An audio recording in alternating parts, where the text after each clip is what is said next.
साजी नवाजी साध संगत अपनी मन वृत्ति एकाग्र करने वास्ते रसना पवित्र करने वास्ते गज के आखो धन सतगुरु प्रताप। गुरमुखो कल मैं मलेरकोटले वाले शहीदां दा प्रसंग अर्ज कर रहा सी। इस पास्यों वेले हो के 17 और 18 जनवरी की विचारली रात सच्चे पातशाह 17 जनवरी को सियाड़ तो चल के श्री भैणी साहब नूं आ रहे हैं ते सानेवाल दे कोल दी रस्ता आउंदा है। इन्हां नूं देख के ते इन्हां दे मगर ही थानेदार कुछ सिपाही लैके तुर पिया, क्यों कि ये पहला श्री भैणी साहब जाके देख चुके सन ते सतगुरु जी नहीं सी मिले। उन्हां नूं तौखला पै गया सी कि किते लांबे शांबे ना हो जाण ते ओ मगरे मगर ही सतगुरां दे आ गया। सच्चे पातशाह जी नूं सानेवाल तो चल के लाटों ओ आ मिलिया, इकट्ठे हो गए ते कहा कि थोड़े वास्ते ये हुक्म आया है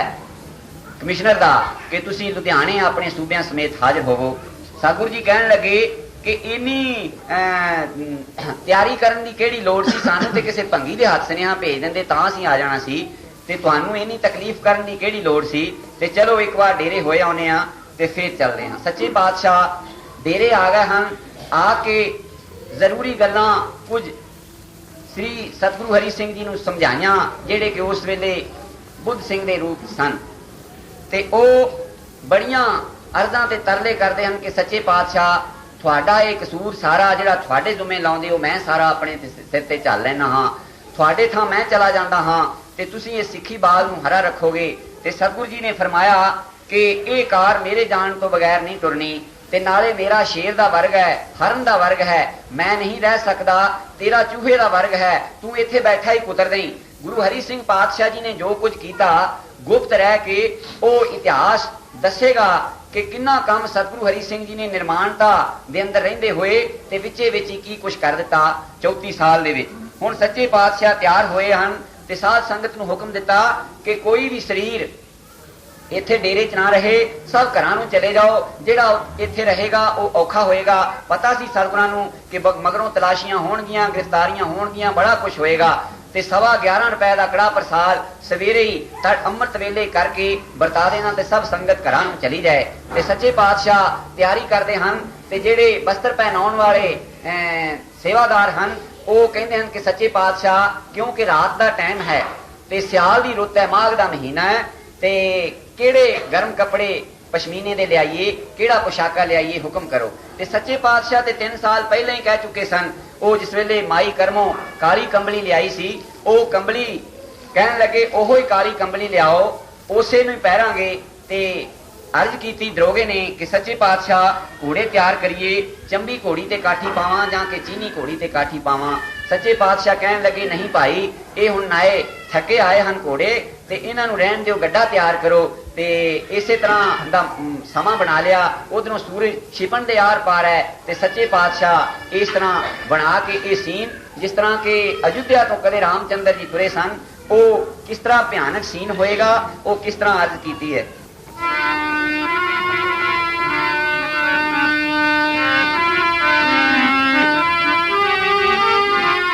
काली कमली ओढ़ जा तुर पई निर्मल आत्मा, काली कमली ओढ़ जा तुर पई निर्मल आत्मा, काली कमली ओढ़ जा तुर पई निर्मल आत्मा।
युग दे विच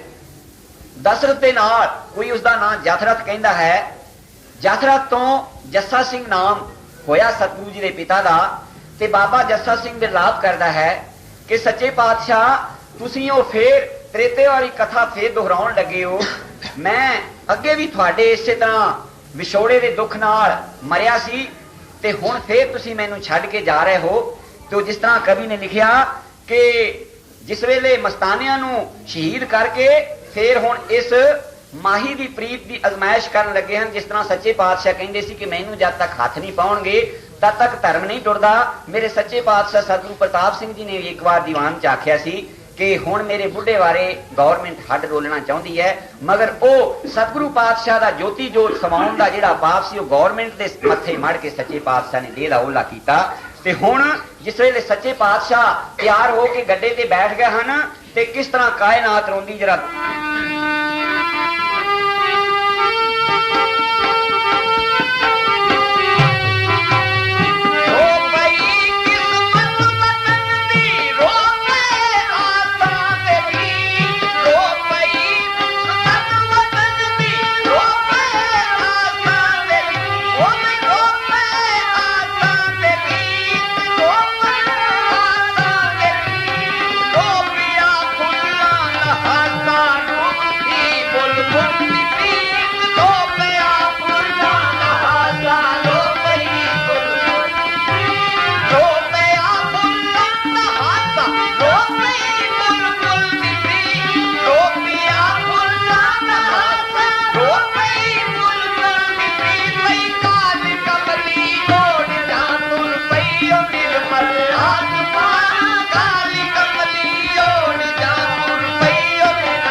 भैणी साहब का उस वेले की सीन होएगा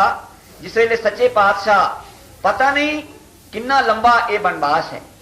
रामचंद्र जी का बनवास महदूद सी कि 14 साल तो बाद फिर मुड़ के अयोध्या चाहणगे, मगर ये हुण जिहड़ा कलयुग दे विच सच्चे पातशाह सतगुरु जी राम सिंह जी ने राम रूप धारिया है, इस दे बनवास की कोई म्याद नहीं, मगर ये अंग्रेज दियां जड़ां दे विच ये दाती फेरन दे वास्ते उस मलेश राज का नाश करने दे वास्ते सच्चे पातशाह अपने शरीर ते कष्ट चलते हैं ते किस तरह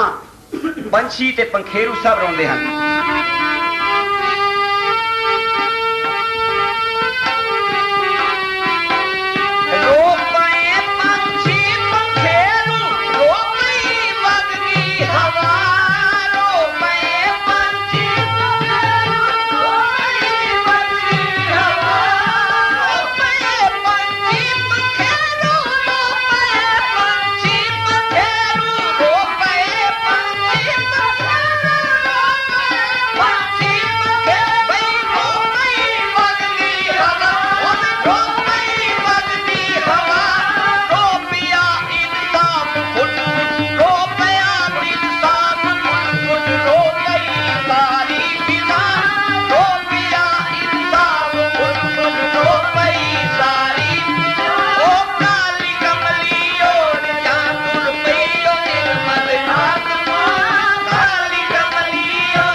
कवि ने कहा कि तुर चलिया परदेस प्रीतम गल विच कमली पा के कहर विछोड़ा जरन न होसी कूकांगे बिल्ला के। सारी कायनात रोंदी है और जर्रा जर्रा रोंदा दिसदा ते किस तरह इंसाफ सच्चे पातशाह ने जिहड़ा धक्का हो रहा सी हिंदियां दे नाल उस नूं पश्चिमी कांग नूं रोकण वास्ते जिस तरह किसी कवि ने कहा ना इस पश्चिमी कांग दी रोकने लई इको जान सी आहे बलवान तेरी। ਉਹ ਤੇਰੀ ਇੱਕੋ ਜਾਨ ਸੀ ਇਸ ਪੱਛਮੀ ਕਾਮ ਨੂੰ ਰੋਕਣ ਵਾਸਤੇ, ਜਿਨ੍ਹਾਂ ਨੇ ਪਤਾ ਨਹੀਂ ਕਿੰਨਿਆਂ ਤਰੀਕਿਆਂ ਦੇ ਨਾਲ ਸਾਨੂੰ ਜ਼ਹਿਰੀਲੇ ਇੰਜੈਕਸ਼ਨ ਦੇ ਕੇ ਸਾਡੇ ਧਰਮ ਨੂੰ ਛੀਨ ਕਰਨਾ ਸੀ ਔਰ ਸਾਨੂੰ ਕਮਜ਼ੋਰ ਕਰਨਾ ਸੀ। ਰੋ ਪਈ ਕਾਇਨਾਤ ਸਾਰੀ, ਜ਼ਰਾ ਜ਼ਰਾ ਰੋ ਪਿਆ ਬਈ ਰੋ ਪਈ ਜੰਮੀ ਤੇ ਜੀਵੀ ਬੱਚਾ ਬੱਚਾ ਰੋ ਪਿਆ, ਰੋ ਪਈ ਜੰਮੀ ਤੇ ਜੀਵੀ ਬੱਚਾ ਬੱਚਾ ਰੋ ਪਿਆ, ਬੱਚਾ ਬੱਚਾ ਰੋ ਪਿਆ, ਬੱਚਾ ਬੱਚਾ ਰੋ ਪਿਆ,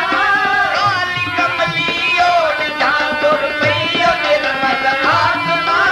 ਕਾਲੀ ਕਮਲੀ ਓੜ ਜਾਂ ਤੁਰ ਪਈ ਓ ਨਿਰਮਲ ਆਤਮਾ, ਕਾਲੀ ਕਮਲੀ ਓੜ। ਫਿਰ ਉਹ ਰੋਂਦੇ ਨੈਣ ਹਨ ਜਿਸ ਵੇਲੇ ਬੱਚੇ ਬੱਚੇ ਦੇ, ਉਹਨਾਂ ਰੋਂਦਿਆਂ ਨੈਣਾਂ ਦੇ ਵਿੱਚੋਂ ਇੱਕ ਹੰਝੂਆਂ ਦੇ ਵਿੱਚੋਂ ਹੀ ਉਹ ਇੱਕ ਜ਼ਬਾਨ, ਇੱਕ ਆਵਾਜ਼ ਆਉਂਦੀ ਹੈ, ਕਿਉਂਕਿ ਸਤਿਗੁਰੂ ਸੱਚੇ ਪਾਤਸ਼ਾਹ ਫਰਮਾ ਗਏ ਸਨ ਕਿ ਮੈਂ ਇਹ ਜਿਹੜੀ ਚੰਗਿਆੜੀ ਲਾ ਚੱਲਿਆ ਇਹ ਦਿਨੋਂ ਦਿਨ ਲਾਟਾਂ ਛੱਡੇਗੀ। ਉਹ ਹੁਣ ਇਸ ਰੋਣ ਦੇ ਵਿੱਚੋਂ ਜਾਗਰਤੀ ਪੈਦਾ ਹੁੰਦੀ ਹੈ। ਸੱਚੇ ਪਾਤਸ਼ਾਹ ਨੇ ਕਿਸ ਤਰ੍ਹਾਂ ਕਿਰਪਾ ਕੀਤੀ ਹੈ।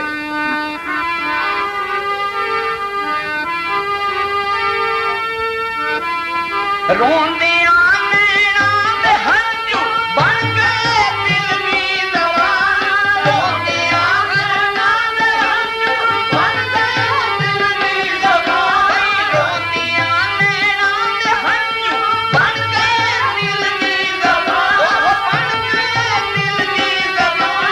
ਬਣ ਗਏ ਦਿਲ ਦੀ ਜ਼ਬਾਨ, ਰੋ ਪਿਆ ਇੱਕ ਵਾਰ ਸਾਰਾ, ਰੋ ਪਿਆ ਇੱਕ ਵਾਰ ਸਾਰਾ, ਇਸ ਤਰ੍ਹਾਂ ਹੀ ਦੋਸਤਾਂ, ਰੋ ਪਿਆ ਇੱਕ ਵਾਰ ਸਾਰਾ, ਇਸ ਤਰ੍ਹਾਂ ਹੀ ਦੋਸਤਾਂ, ਕਾਲੀ ਕਮਲੀ ਓੜ ਜਾਂ ਤੁਰ ਪਈ ਓ ਨਿਰਮਲ ਆਤਮਾ, ਕਾਲੀ ਕਮਲੀ ਓੜ। ਫਿਰ ਕੀ ਹੋਇਆ, ਜਿਸ ਵੇਲੇ ਉਹ ਰੋਂਦਿਆਂ ਨੈਣਾਂ ਦੇ ਵਿੱਚੋਂ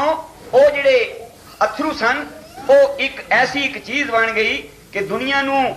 ਉਹ ਜਿਸ ਬਗਾਵਤ ਦੇ ਕਰਕੇ ਗੁਰੂ ਪਾਤਸ਼ਾਹ ਜੀ ਨੂੰ ਜ਼ਿਲ੍ਹਾ ਵਤਨ ਕੀਤਾ ਜਾ ਰਿਹਾ ਹੈ, ਗੁਰੂ ਪਾਤਸ਼ਾਹ ਜੀ ਦੇ ਪੰਥ ਨੂੰ ਬਾਗੀ ਸੱਦਿਆ ਜਾ ਰਿਹਾ, ਉਹ ਬਗਾਵਤ ਜਿਹੜੀ ਹੈ ਨਾ ਉਹ ਦੁਨੀਆ ਦੀ ਆਵਾਜ਼ ਦੇ ਵਿੱਚੋਂ ਕਿਸ ਤਰ੍ਹਾਂ ਨਿਕਲਦੀ ਹੈ।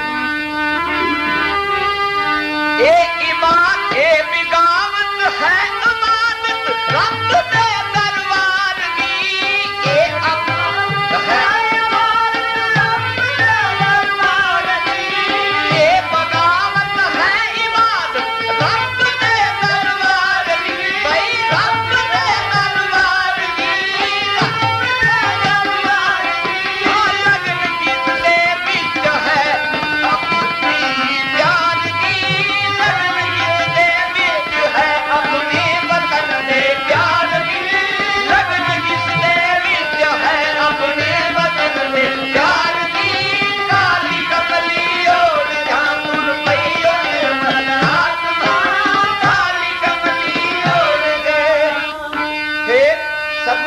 ਜੀ ਨੇ ਹਿੰਦੀਆਂ ਨੂੰ ਜੀਵਨ ਦਾ ਰਾਹ ਦੱਸਿਆ ਕਿ ਕਿਸ ਤਰ੍ਹਾਂ ਤੁਸੀਂ ਜੀਵਨ ਜੀਵੋ, ਔਰ ਮਰਨ ਦਾ ਰਾਹ ਵੀ ਦੱਸਿਆ ਕਿ ਕਬੀਰ ਮੋਹ ਮਰਨੇ का ਚਾਓ ਹੈ, ਮਰੋ ਤਾਂ ਹਰ ਕੇ ਦੁਆਰ। ਉਹਨਾਂ ਨੇ ਜਿਸ ਤਰ੍ਹਾਂ ਭਾਈ ਹੀਰਾ ਸਿੰਘ ਵਰਗਿਆਂ ਨੂੰ ਮਰਨ ਦਾ ਰਾਹ ਦੱਸਿਆ ਦੁਨੀਆ ਨੂੰ ਜੀਵਾਉਣ ਦੇ ਵਾਸਤੇ, ਉਹਨਾਂ ਨੂੰ ਸ਼ਹੀਦੀਆਂ ਪ੍ਰਾਪਤ ਕਰਨ ਦਾ ਰਾਹ ਵੀ ਸਤਿਗੁਰੂ ਜੀ ਨੇ ਦੱਸਿਆ। ਬਈ ਜੀਉਣ ਦਾ ਰਾਹ ਦੱਸਿਆ ਤੂੰ, ਮਰਨ ਦਾ ਰਾਹ ਦੱਸਿਆ, ਜੀਉਣ ਦਾ ਰਾਹ ਦੱਸਿਆ ਤੂੰ, ਮਰਨ ਦਾ ਰਾਹ ਦੱਸਿਆ, ਮਰਨ ਦਾ ਰਾਹ ਦੱਸਿਆ, ਮਰਨ ਦਾ ਰਾਹ ਦੱਸਿਆ, ਗੁਲਾਮਾਂ ਨੂੰ ਬਗਾਵਤ ਕਰਨ ਦਾ ਰਾਹ ਦੱਸਿਆ, ਤੂੰ ਗੁਲਾਮਾਂ ਨੂੰ ਬਗਾਵਤ ਕਰਨ ਦਾ ਰਾਹ ਦੱਸਿਆ, ਬਈ ਤੂੰ ਬਗਾਵਤ ਕਰ ਦੱਸਿਆ, ਤੂੰ ਗੁਲਾਮਾਂ ਨੂੰ ਬਗਾਵਤ ਕਰਨ ਦਾ ਰਾਹ ਦੱਸਿਆ, ਕਾਲੀ ਕਮਲੀ ਓੜ ਜਾਂਦੀ ਪਈ ਓ ਨਿਰਮਲ ਆਤਮਾ, ਕਾਲੀ ਕਮਲੀ ਓੜ ਜਾਂਦੀ। ਜਿਹੜੇ ਗੁਲਾਮੀ ਦੇ ਜੰਜੀਰਾਂ 'ਚ ਜਕੜੇ ਹੋਏ ਸਨ ਔਰ ਸੁੱਤੇ ਪਏ ਸਨ ਘੂਕ ਨੀਂਦ ਦੇ ਵਿੱਚ, अंग्रेज की खुशनुदी करने के वास्ते गुरुद्वारियां पढ़ हो रहा सी कि जुग जुग राज सवाया टोपी वाले दा, और पश्चिम तो मेरा टोपी वाला सिख आएगा खालसे की रक्षा वास्ते। वो सुते पे लोगों उन्होंने बगावत करने का राह दसिया कि उठो, उठ भारत के शेरों उठो, गफलत की नींद त्यागो, डंका फतेह दा लैके वरियाम आ गए ने। ते ओ सच्चे पातशाह की बख्शिश दे नाल उन्होंने जिहड़ी अंग्रेज गवर्नमेंट आ, सतगुरु जी की हर एक हरकत जिहड़ी ना ਉਹਦੇ ਚੋਂ ਬਾਗੀਪੁਣਾ ਉਹਨਾਂ ਨੂੰ ਜ਼ਾਹਰ ਹੁੰਦਾ ਹੈ, ਔਰ ਉਹਨੂੰ ਮੌਤ ਦੇ ਮਾਲਾ ਦੇ ਮਣਕਿਆਂ ਦੇ ਵਿੱਚੋਂ ਮੌਤ ਦਿਸਦੀ ਹੈ। ਉਹਨੂੰ ਪਤਾ ਲੱਗਦਾ ਹੈ ਕਿ ਜਿਹੜੇ ਮਾਲਾ ਦੇ ਮਣਕੇ ਗਿਣਦੇ ਹਨ ਇਹਦੇ ਵਿੱਚ ਵੀ ਪਤਾ ਨਹੀਂ ਕੀ ਬਗਾਵਤ ਭਰੀ ਹੋਈ। ਬਈ ਤੇਰਾ ਹਰੀ ਕਦੀਮ ਬਾਗੀ ਬਾਗੀ ਹਰੀ ਤਾਜ ਦੀ, ਤੇਰਾ ਹਰੀ ਕਦੀਮ ਬਾਗੀ ਓਏ ਬਾਗੀ ਹਰੀ ਤਾਜ ਦੀ, ਬਾਗੀ ਹਰੀ ਤਾਜ ਦੀ, ਬਾਗੀਆ ਤੇਰੀ ਬਗਾਵਤ, ਬਾਗੀਆ ਤੇਰੀ ਬਗਾਵਤ ਦੇ ਵਤਨ ਨੂੰ ਨਾਜ ਦੀ, ਬਾਗੀਆ ਤੇਰੀ ਬਗਾਵਤ ਦੇ ਵਤਨ ਨੂੰ ਨਾਜ ਦੀ, ਗਾਲੀਆ ਤੇਰੀ ਬਗਾਵਤ ਦੇ ਵਤਨ ਨੂੰ ਨਾਜ ਦੀ, ਓ ਕਾਲੀ ਕਮਲੀ ਮੋੜ ਤੇ ਪੇਜ ਨਿਰਮਲਿਆ ਤੂੰ, ਕਾਲੀ ਕਮਲੀ ਓੜ ਜਾ। फिर अर्ज की है साध संगत ने कि सच्चे पातशाह तू लम्मे पैंडे ते लम्मा सफर करने दे वास्ते तुर चलिया है ए राहिया, ते मुड़ के कदों फिर आना और किथे जा रहा है तू?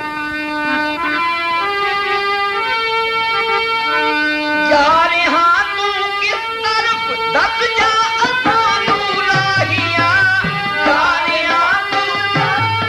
दस जा असानू राहिया, बई जा रहा तू किस तरफ दस जा असानू राहिया, बई मुड़ के कदों फिर आएगा अपने वतन में राहिया,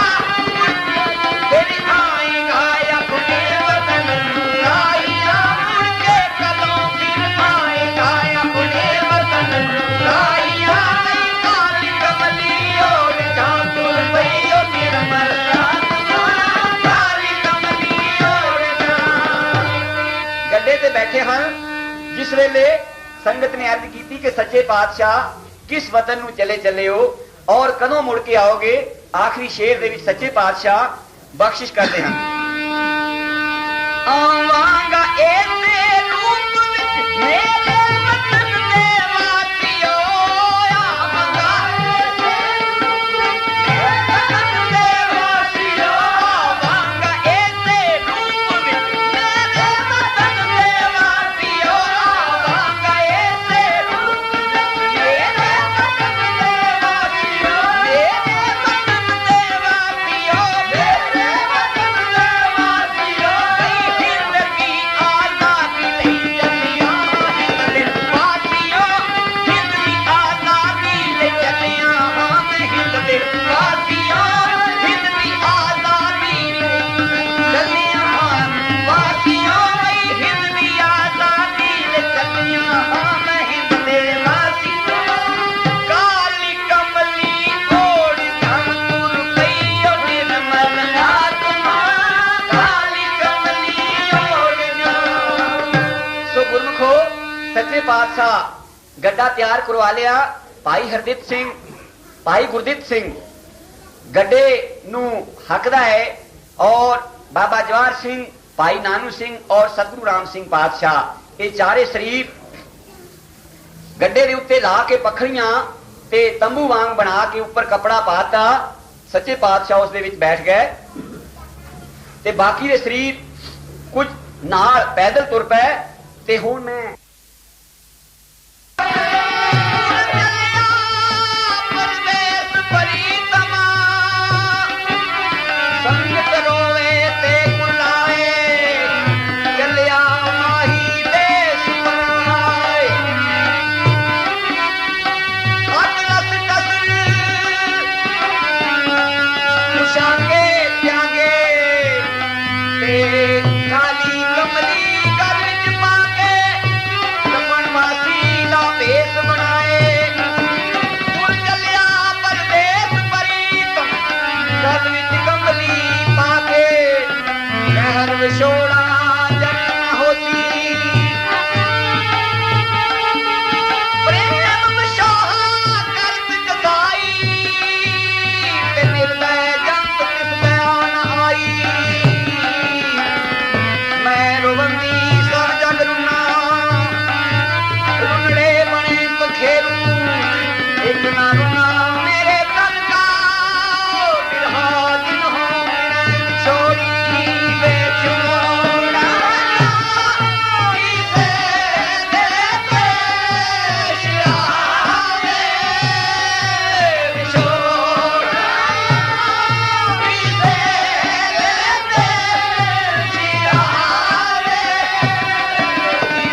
ਵਿਛੋੜੇ ਦੀ ਗੱਲ ਇਹ ਛੇੜ ਕੇ ਇਸ ਨੂੰ ਪਾਤਸ਼ਾਹਾਂ ਨੇ ਗੁਰੂ ਗੋਬਿੰਦ ਸਿੰਘ ਪਾਤਸ਼ਾਹ ਕਹਿੰਦੇ ਹਨ, ਜਿਹੜਾ ਸਵਈਆ ਕਿ ਸਾਡੇ ਨਾਮਧਾਰੀਆਂ ਤੇ ਬਿਲਕੁਲ ਟੁਕਦਾ ਹੈ। ਸਾਡਾ ਪ੍ਰੀਤਮ ਸਾਨੂੰ ਭਾਦਰੋਂ ਦੇ ਮਹੀਨੇ ਛੱਡ ਗਿਆ ਸੀ। ਲਿਖਿਆ ਭਾਦਵ ਮਾਹ ਹੈ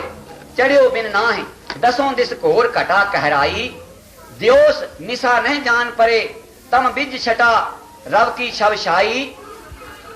मूसल धार छुटे नव ते अवनी सगरी जल पूर्ण धाई, ऐसे समय तज गयो हमको टस क्यों ना हियो कस क्यों ना कसाई। उस विछोड़े नूं जरा तरस नहीं आया। गुरु नानक पातशाह कहते हैं कि विछोड़ा होर सारी दुनिया रो पई मेरा रोना सुन के, मैं भी कविता दे विच बड़ा रोना लिखिया पर एक चीज नहीं रोई, केड़ी? कहंदे एक ना रोना मेरे तन का बिरहा जिन्हों पिरह विछोड़ी। सो सतगुरु राम सिंह पातशाह की कथा विछोड़े की ये बड़ी दर्दनाक। हुण मैं इत्थे खिमा मंगदा हाँ, इस प्रकार नूं जे छेड़ लईए कदे कदे सतगुरु प्रताप सिंह जी की हजूरी विच इस रीत नूं लैना, बस फिर 2-2 घंटे पता ही ना लगना। उस प्रीतम की याद दे विच लीलां दे दे के प्रमाण दई जाने ते कीर्तन हुंदा रहना। सो सतगुरु राम सिंह पातशाह इस तरह गड्डे ते सवार होके रोंदियां करलांदियां संगतां नूं छड्ड के लुधियाणे नूं चाले पा लए। अगे हुण जिवें सतगुर किरपा करे फिर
घड़ी न मिलते